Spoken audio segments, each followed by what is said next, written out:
নিশা এবং রানী দুজনেই কলেজে জিওগ্রাফি ক্লাস করতে যায়। তারা ক্লাসে বসে আছে এমন সময় জিওগ্রাফি প্রফেসর সবিতা ম্যাডাম চলে আসে। সামনেই ঈদ বলে সবিতা ম্যাডাম ভীষণ পরিমাণে উচ্ছ্বাসিত থাকে। সে কলেজের ছাত্রছাত্রীদের সঙ্গে ঈদের শপিং নিয়ে নানান রকম গল্প করতে শুরু করে, কারণ ঈদের আর বেশি দিন বাকি নেই। তাই এখন থেকে সকলেরই শপিং সেরে ফেলা দরকার বলে সে মনে করে। আমি কিন্তু ঈদের জন্য শপিং করা শুরু করে দিয়েছি। সুন্দর সুন্দর জামা কাপড় কিনেছি, শাড়ি কিনেছি, ঘর সাজানোর জন্য আলো কিনেছি, আর অনেক মেহেন্দিও কিনেছি। তোমরা কি এখনো ঈদের শপিং শুরু করোনি? হ্যাঁ ম্যাডাম, আমরা আজকে বিকেল বেলায় ঈদের শপিং করতে যাব, কারণ ঈদের আগে এবার আমাদের কলেজ ছুটি পড়ে যাবে। আমি আর রানী দুজনে আজকে শপিং সেরে ফেলবো। হ্যাঁ ম্যাডাম, নিশা একদম ঠিকই বলছে। আর এবার ঈদের শপিং নিয়ে আমাদের অনেক প্ল্যানিং আছে, কারণ বাজারে অনেক নতুন ধরনের জিনিসপত্র বেরিয়েছে, আর সবকিছু আমাদেরকে এবার কিনতেই হবে। নিশা এবং রানী খুবই বড়লোক হওয়ায় তাদের কাছে টাকা পয়সার কোনো অভাব থাকে না। তারা প্রত্যেক বছর হাজার হাজার টাকা খরচ করে ঈদের জন্য শপিং করে, আর ঈদের দিন খুব সুন্দর করে সাজুগুজু করে। প্রত্যেক বছরের ন্যায় এবছরও দুই বান্ধবী ঠিক করে যে তারা অনেক দামি দামি জিনিসপত্র কিনবে। আচ্ছা, তোমরা সবাই ঈদের শপিং করে নিও, আর যেসব ছাত্রছাত্রীদের ঈদের শপিং সব থেকে ইউনিক হবে তাকে আমি আমার তরফ থেকে ঈদ উপলক্ষে একটা খুব সুন্দর উপহার দেব। ঈদ উপলক্ষে প্রফেসরের কাছ থেকে উপহার পাওয়ার কথা শুনে নিশা এবং রানী দুজনেই খুবই খুশি হয়। আর তারা ক্লাস শেষ হয়ে যাওয়ার পর তাড়াতাড়ি করে ঈদের শপিং করার জন্য কলেজ থেকে বেরোবে। সেই সময় তারা ক্যান্টিনে বুড়ি বিমলার গলার আওয়াজ শুনতে পায়। বিমলা নিজের ছেলে সন্তোর সঙ্গে ফোনে কথা বলে। সন্তু, আর কিছুদিন পরেই ঈদ, তাই তুই যদি আমাকে একটা নতুন ফোন উপহার দিতিস তাহলে খুব ভালো হতো রে, কারণ এই ফোনটা অনেকদিন হলো খারাপ হয়ে গেছে। এখানে আমার আর আমার বউ ছেলের খাবারের টাকা জোগাড় করতে পারছি না, আর তোমাকে নতুন ফোন উপহার দিতে যাবো কেন? আর বুড়ি, তুমি ফোন নিয়ে করবে এটা কি? আমার সাথে এরকম করে কথা বলছিস কেন রে সন্তু? নতুন একটা ফোন পেলে তোকে আর তোর বউকে ফোন করতে খুবই সুবিধা হতো, কারণ এই ফোনের কাজটা একদম ভেঙে গেছে, ভালো করে নম্বরগুলো দেখতে পাই না। তুই আমার ছেলে বলে তোর কাছে আমি ঈদের কাছে আবদার করছি, আমি আর কার কাছে আবদার করব বল? বেশি বকবক করো না তো। আর তোমাকে এত সেন্টু দিতে হবে না, কেননা তোমাকে আমি কোনোদিনও ফোন উপহার দিতে পারবো না। আর অত আমাকে আর আমার বউকে ফোন করার কোনো দরকার নেই। যেমন ক্যান্টিনে কাজ করে নিজের জীবন চালাচ্ছ তেমনই চালাও। এই বলে সন্তু তার মায়ের মুখের উপর ফোন কেটে দেয়। হ্যালো সন্তু, হ্যালো, শোন বাবা, তোদের থেকে আমি অনেক দূরে থাকি বাবা, আমাকে একটা ফোন উপহার দে। হ্যালো সন্তু। বিমলা দেবীর চোখের জল কিছুতেই থামতে চায় না। এমন দৃশ্য দেখে নিশার মন খুবই খারাপ করে, কারণ সে যেমন বড় লোক তেমনই তার মনও খুবই নরম প্রকৃতির ছিল। কিন্তু রানীর এতে কিছুই যায় আসে না। সে নিজের ঈদের শপিং করার জন্য নানান রকম পরিকল্পনা করতে শুরু করে।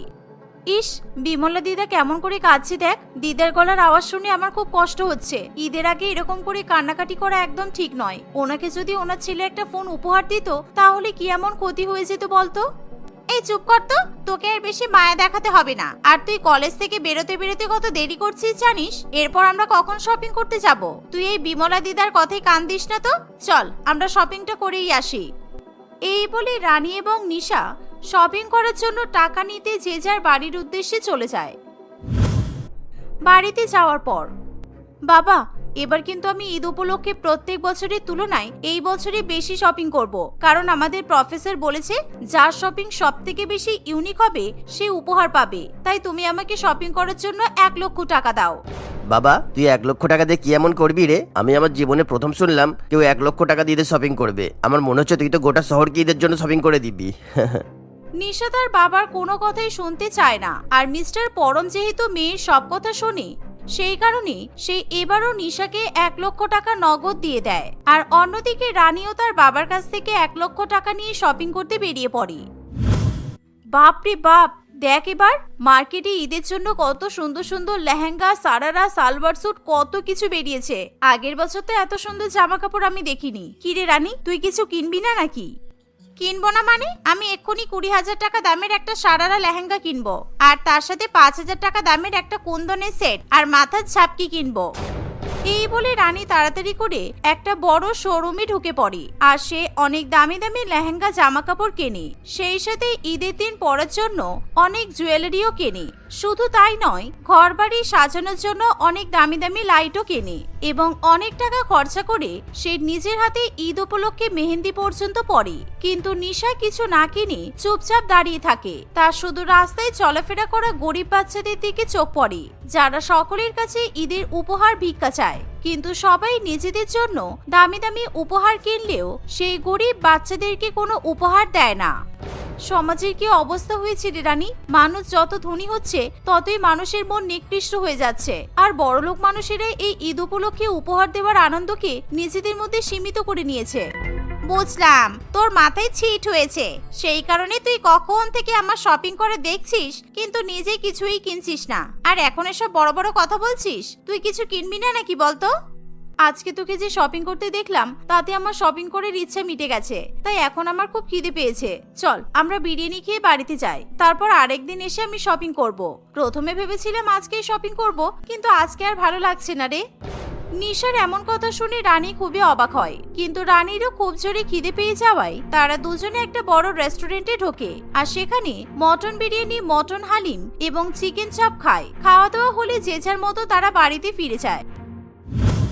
পরের দিন সকালবেলা নিশা আবার শপিং করতে বেরিয়ে পড়ে, কিন্তু সে এবার রানীকে সঙ্গে করে নিয়ে যায় না। নিশা নিজের জন্য সাধারণ একটা লেহেঙ্গা আর তার বাবা মায়ের জন্য পাঞ্জাবি ও শাড়ি কিনে বাড়িতে ফিরে আসে। ঈদের দিন রানী এবং নিশা নিজেদের মতো সুন্দর করে সাজুগুজু করে খুব ভালোভাবে ঈদ উৎসব উদযাপন করে। এবার আমার মনে হচ্ছে আমি সবথেকে ইউনিক ঈদের শপিং করেছি, কারণ আমার মতো লেহেঙ্গা আর গহনা কেউ পরেনি, এমনকি নিশাও পর্যন্ত পরেনি। তাই সবিতা ম্যাডামের কাছ থেকে উপহার আমিই পাবো। এই ভেবে রানী খুবই খুশি হতে থাকে। রানী এবং নিশা তাদের কলেজের পক্ষ থেকে রাখা একটি ঈদের পার্টিতে যায়। সেখানে সবিতা ম্যাডাম সহ কলেজের সমস্ত ছাত্রছাত্রীরাও আসে, ফলে সকলে মিলে ভীষণ পরিমাণে আনন্দ করে। তারা সবাই একসঙ্গে বিরিয়ানি, হালিম, সিমুই এবং অনেক ধরনেরই সুস্বাদু খাবার খায়। সেই সময় সবিতা ম্যাডাম বলে, তোমাদেরকে আমি বলেছিলাম মনে আছে, যে সব থেকে ইউনিক ঈদের শপিং করবে আমি তাকে উপহার দেব। আজকে আমি আমার সঙ্গে খুব সুন্দর চুমকি বসানো লেহেঙ্গা এনেছি, আর যে সব থেকে ইউনিক শপিং করেছে তাকে আমি এই লেহেঙ্গাটা ঈদ উপলক্ষে উপহার দেব। সবিতা ম্যাডামের কথা শুনে সকলেই খুশি হয়, তাই সকলেই একে একে নিজেদের শপিং এর ব্যাপারে ম্যাডামকে বলতে থাকে। ম্যাডাম, এই বছর আমি ঈদ উপলক্ষে একটা 50 লক্ষ টাকা দামের 4 চাকা গাড়ি কিনেছি, আর সেই গাড়ি করে আমি, আমার বাবা আর আমার মা লং ড্রাইভে ঘুরতে যাব। আমার মনে হয় না এত দামি ইউনিক উপহার কলেজের কেউ কিনতে পারে। আপনি চাইলে আপনাদেরকেও আমি ঘুরতে নিয়ে যেতে পারি।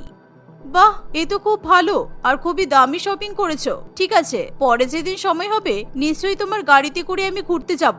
এবার রানী, তুমি বলো ঈদ উপলক্ষে কি শপিং করলে তুমি? ম্যাডাম, ঈদ উপলক্ষে গাড়ি কেনাটা কোনো ব্যাপারই নয়, কিন্তু আমি ঈদ উপলক্ষে বাড়ি সাজানোর জন্য অনেক দামি দামি লাইট আর আমার নিজের জন্য গহনা সারারা লেহেঙ্গা কিনেছি।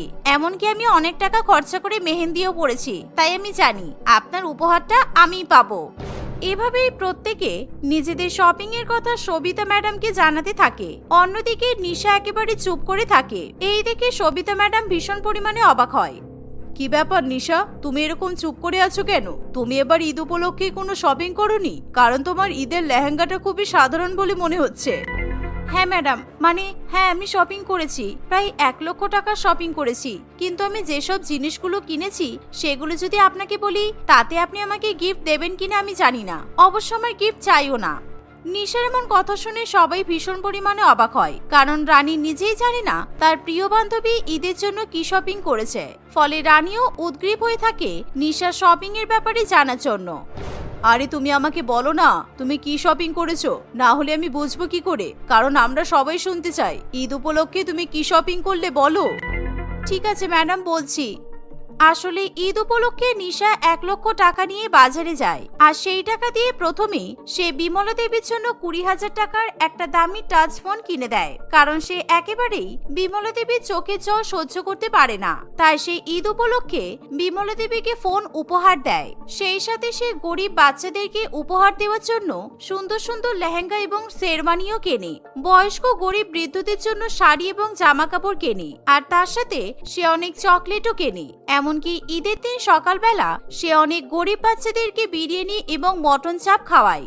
ফলে সকলে প্রচন্ড পরিমাণে খুশি হয়। এভাবে নিশা তার ঈদের শপিং পরিপূর্ণ করে। এই নাও বিমলা দিদা, তোমার জন্য ঈদ উপলক্ষে একটা সুন্দর ফোন নিয়ে এসেছি আমি। তুমি আর কখনো ঈদের সময় চোখে জল ফেলবে না, কেমন? আর তোমার যদি অন্য কিছুর প্রয়োজন হয় তুমি আমাকে বলতে পারো। তুই আমার জন্য এত কষ্ট করে ফোন নিয়ে এসেছিস, আমার নিজের ছেলেও আমাকে একটা ফোন উপহার দেয়নি, কিন্তু তুই আমাকে এত দামি একটা ফোন দিলি। এই ঈদের সময় উপরওয়ালা যেন তোকে অনেক অনেক আশীর্বাদ করেন মা। নিশার এরকম ঈদের শপিং এর কথা শুনি সকলে খুবই অবাক হয় এবং প্রত্যেকেই বাকরুদ্ধ হয়ে যায়। ঈদের দিনে সকলের চোখে জল চলে আসে, কারণ অত্যন্ত বড়লোক হওয়া সত্ত্বেও নিশার মন যে এতটা ভালো তা কেউ কল্পনা করতে পারেনি। রানীও তার বান্ধবীর উপর ভীষণ পরিমাণে খুশি হয়। এবার আমি ঈদের শপিং করে সত্যি খুব খুশি হয়েছি, কারণ আমি যাদেরকে উপহার দিয়েছি তারা খুবই খুশি হয়েছে, আর তাদেরকে খুশি দেখে আমার মন আনন্দে ভরে উঠেছে। আমি এটা কোনোদিনও ভুলতে পারবো না। এটা আমার জীবনের বেস্ট ঈদ। এই ঈদের কথা আমার সারা জীবন মনে থাকবে। ম্যাডাম, আমার মনে হয় আপনি ঈদ উপলক্ষে ইউনিক শপিং করার জন্য যে উপহারটা দেবেন বলে ঠিক করেছেন, সেই উপহারটা আপনি নিশাকে দিয়ে দিন, কারণ এরকম ঈদের শপিং আর কেউ করতে পারেনি, শুধুমাত্র নিশাই করতে পেরেছে। তুমি একদম ঠিক কথাই বলেছো Nisha, I am so proud of you. তুমি বুঝিয়ে দিয়েছো সমাজে তোমার মতো ভালো মানুষও আছে যারা ঈদের শপিং উপলক্ষে শুধুমাত্র নিজেদের কেনাকাটা বোঝে না, তারা সকলকে নিয়ে চলতে ভালোবাসে আর সকলের আনন্দ বোঝে। Thank you so much madam. আমি সবার জন্য এত কিছু করতে পেরে সত্যিই খুশি হয়েছি, তাই আমি চাই সবাই যাতে খুব সুন্দর করে ঈদ কাটাতে পারে। এই শুনে সবিতা ম্যাডাম খুব দামি চুমকি বসানো লেহেঙ্গা নিশাকে উপহার দেয়, আর নিশা সেই লেহেঙ্গা পরে সকলের সঙ্গে খুব ভালো মতো ঈদ কাটায়। বিশেষ করে রানী এবং নিশা এই বছরের ঈদ খুব ভালো করে উদযাপন করে। অহংকারী সাবিত্রী দেবী তার দুই ছেলে প্রদীপ এবং রাজুর সঙ্গে বাস করত। ছেলেরা শহরে নামকরা ব্যবসা করায় তার জীবনে টাকার কোনো অভাব ছিল না, তাই তার অহংকারে মাটিতে পাও পড়ে না। এতদিন সে নিজে একা হাতে সংসার সামলেছে, কিন্তু এখন সে মনে করে তার দুই ছেলেকে এবার বিয়ে দেওয়ার দরকার আছে। তাই সে তার ছেলেদের সঙ্গে বসে একদিন তাদের বিয়ে দেওয়ার কথা আলোচনা করে। সেই সময় প্রদীপ এবং রাজু তাদের মাকে নিজেদের পছন্দের দুই মেয়ের কথা জানায়। বড় ছেলে প্রদীপ তার কলেজের বান্ধবী সুন্দরী রমাকে বিয়ে করতে চায়, আর অন্যদিকে সহজ সরল রাজু গরিব মোনাকে পছন্দ করে। তোরা দুজনে যখন নিজেদের পছন্দের মেয়েকে বিয়ে করবি বলে ঠিক করেই ফেলেছিস, তখন আমি কিছু বলবো না। তবে তোদের বিয়ে দেওয়ার আগে আমি তোদের হবু বউদের সঙ্গে দেখা করতে চাই। হ্যাঁ মা, আমরা এখনই গাড়ির ড্রাইভারকে বলছি গাড়ি বার করতে। আজকে আমাদের দুই ভাইয়ের কাজের কম চাপ আছে, তাই তুমি আজকেই আমাদের হবু বউদের সাথে দেখা করবে, চলো। ঠিক আছে? মা এবং দাদার কথা শুনে রাজু একটু চিন্তায় পড়ে, কারণ সে এখনো পর্যন্ত মোনার আর্থিক অবস্থা সম্পর্কে এবং তার কুৎসিত রূপ সম্পর্কে নিজের পরিবারকে কিছু জানাতে পারে না। মা, তুমি বরং আজকে দাদার হবু বউকে গিয়ে দেখে আসো, আর আমি যাকে বিয়ে করব তাকে নয় একবারে বিয়ের পরেই দেখো। এখন বেকার বেকার কেন এত সময় নষ্ট করছো মা? একেই তো বাড়িতে বিয়ে লাগলে কাজের অনেক চাপ থাকে, সুতরাং সেই কাজগুলো তো আমাদের করতে হবে।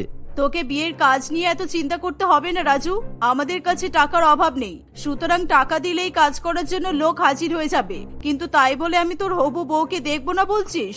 অবশ্য আমি জানি আমার দুই ছেলের পছন্দ ভালোই হবে, সেই জন্য আমি চোখ বুজে তোদের উপর ভরসা করতে পারি। তবুও একবার আমার হবু সুন্দরী তুই বৌমাকে দেখে চোখের শান্তি করতে চাই। হ্যাঁ মা, তুমি ঠিক কথাই বলেছো। তারপর তো আবার তোমার হবু বউদের জন্য শপিংও করতে হবে, সুতরাং তুমি যদি একবার আমাদের হবু দুই বউকে দেখে নাও তাহলে তোমার ওদের জন্য বিয়ের শপিং করতেও সুবিধা হবে। এবার কি হবে কি জানি, মনেকে দেখলে মা যদি আমার সাথে মনের বিয়ে দিতে রাজি না হয়। প্রদীপ গাড়ি বের করলে রাজুর আর কিছু করার থাকে না। সাবিত্রী দেবী তার দুই ছেলের সঙ্গে তার হবু দুই বৌমাকে দেখতে বেরিয়ে পড়ে। সে প্রথমে রমার বাড়িতে গিয়ে পৌঁছায়। রমা দেখতে ভীষণ সুন্দরী এবং বড়লোক ঘরের মেয়ে হওয়ায় সাবিত্রী দেবী প্রথম দেখাতেই নিজের হবু বড় বৌমাকে পছন্দ করে ফেলে। বা প্রদীপ, তোর নজর আছে মানতে হবে। আমার হবু বৌমাকে একেবারে অপ্সরা পরীর মতো দেখতে। গায়ের রং দেখে মনে হচ্ছে একেবারে চারিদিকে আলো ছড়িয়ে পড়ছে। এত সুন্দরী বৌমা বাড়িতে গেলে পাড়ার মহিলারা তো সব হিংসায় মরে যাবে। আমি জানতাম মা তোমার রমাকে ভীষণ পছন্দ হবে। কি হলো রমা, তুমি মায়ের সাথে কথা বলে লজ্জা পাচ্ছ কেন? এই তো কিছুক্ষণ আগে ফোনে বলছিলে যে বিয়ের দিন তুমি খুব সুন্দর লাল কালারের একটা দারুণ বেনারসি শাড়ি পরবে। সুতরাং তুমি তোমার ইচ্ছাটা এখন মায়ের কাছে প্রকাশ করো, কারণ আমাদের বিয়ের শপিং মাই করবে। ধ্যাৎ প্রদীপ, তুমি কি যে বলো না, প্লিজ আমাকে সবার সামনে লজ্জা দিও না। মা, আপনি তো আমাকে দেখলেন, এবার আপনার যা ইচ্ছা হবে আপনি আমার জন্য তাই শপিং করতে পারেন, কারণ আমি এতটাই সুন্দর যে বিয়ের দিন আমি যাই পরবো তাতেই আমাকে দেখতে ভালো লাগবে। আর আমার জামা কাপড়ের প্রতি সেরকম কোনো লোভ নেই। আমার বাবা আমাকে ছোটবেলা থেকে অনেক জামা কাপড় পরিয়েছে।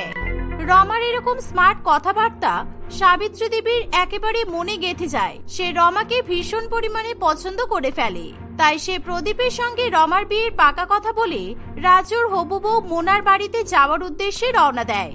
আমার বড় ছেলের বউ যদি এত সুন্দর হয়, তাহলে আমার ছোট ছেলের বউ তো একেবারে হিরোইনের থেকে কম কিছু হবে না।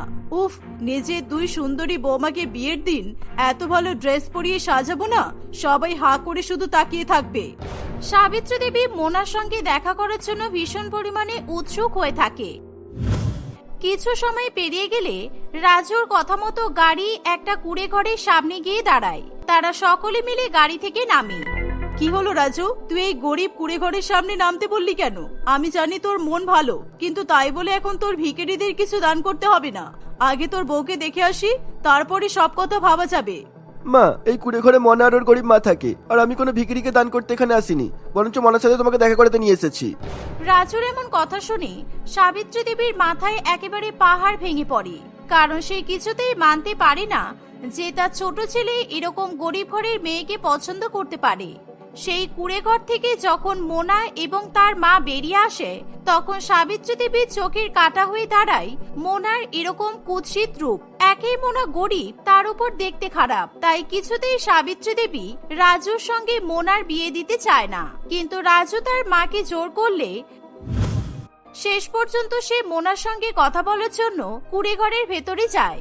রাজু, তোর এই বিচ্ছিরি দেখতে গরিব মেয়েটাকে কি করে পছন্দ হলো? আর তুই ভাবলি কি করে যে আমি তোকে এই মেয়েটার সঙ্গে বিয়ে দেব?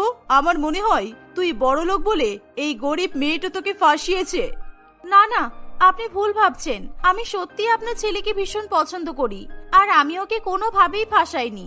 রাজু, আমি তোমাকে বারবার বারণ করেছিলাম যে তোমার মাকে আমাদের গরিব বাড়িতে নিয়ে আসবে না, কারণ উনি আমাদের বিয়ে মেনে নেবেন না। না, আমি তোমাদের বিয়ে কিছুতেই মেনে নেব না, কারণ তোমাকে যদি আমি আমার ছোট ছেলের বউ বানিয়ে নিয়ে যাই, তাহলে সমাজ আমার উপর হাসাহাসি করবে। আমার সোনার টুকরো চাঁদের মতো দেখতে বড় বৌমার পাশে তোমার মতো কলঙ্ক কিছুতেই মানাবে না। রাজু কিছুতেই তার হবু বউয়ের এরকম অপমান মেনে নিতে পারে না, তাই সে পরিষ্কার ভাষায় তার মাকে জানিয়ে দেয় যে সে মোনাকেই বিয়ে করতে চায়, আর তা না হলে রাজু বাড়ি থেকে একা বেরিয়ে যাওয়ার সিদ্ধান্ত নেবে। তাই সাবিত্রী দেবীরও কিছু করার থাকে না। সে রাজুর সঙ্গে মোনার বিয়ে দেওয়ার পাকা কথা বলে বাড়িতে ফিরে আসে। তারপর থেকে সাবিত্রী দেবীর রাত্রিবেলার ঘুম উড়ে যায়, কারণ সে সবসময় মোনার সঙ্গে রাজুর বিয়ে ভাঙার কথা চিন্তা করতে থাকে। একদিন, প্রদীপ, আমি ভাবছিলাম যে তোর হবু বউকে নিয়ে আমি বরং শপিং করতে যাব, কারণ বিয়েতে তো আর বেশি দিন বাকি নেই। বিয়ের দিন আমার বৌমা কি বেনারসি পরবে সেটা আমাকে দেখে শুনে কিনতে হবে। আর রাজুর সাথে যখন মোনার বিয়ে হচ্ছেই, তখন ওকেও আমি বিয়ের জন্য বেনারসি কিনে দেব। সাবিত্রী দেবীর এই কথা শুনে প্রদীপ এবং রাজু দুজনেই খুবই খুশি হয়।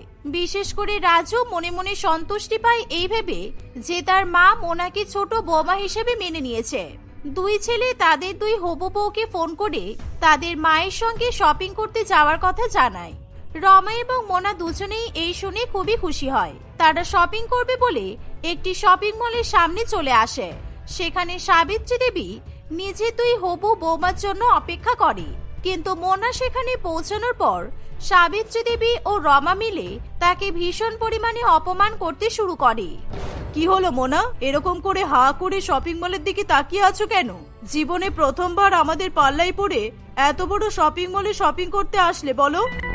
একদম ঠিক কথা বলেছেন, কারণ এরকম শপিং মলে শপিং করার কথা গরিব মানুষেরা স্বপ্নেও ভাবতে পারে না। আর মা, আপনাকে একটা কথা বলতে বাধ্য হচ্ছি যে আপনার ছোট ছেলের পছন্দ কিন্তু খুব খারাপ, কারণ এরকম কুৎসিত মেয়েকে যে কিভাবে কেউ বউ হিসেবে মেনে নিতে পারে আমি তো বুঝতেই পারছি না সেটা।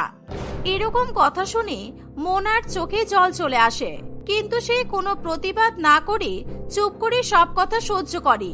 সাবিত্রী দেবী তার সুন্দরী বড় বৌমাকে বিয়ের দিন পরার জন্য খুব সুন্দর একটা বেনারসি শাড়ি কিনে দেয়। সেই শাড়িটার দাম ছিল 25,000 টাকা। রমা এত সুন্দর দামি বেনারসি শাড়ি পেয়ে নিজের আনন্দ আর ধরে রাখতে পারে না। শাশুড়ি মা, আপনি খুব ভালো। আমি বিয়ের দিন এই শাড়িটা পরলে সবাই আমার দিকে হা করে তাকিয়ে থাকবে। এই বেনারসি শাড়িটা খুবই গর্জিয়াস আর অসাধারণ দেখতে। হ্যাঁ জানি তো, সেই কারণেই তো তোমাকে আমি এত দামি সুন্দর শাড়িটা কিনে দিয়েছি। এবার পালা আমার গরিব ছোট বৌমার, ওর জন্য তোকে আমাকে ওর স্ট্যান্ডার্ডের বিয়ের শাড়ি কিনতে হবে।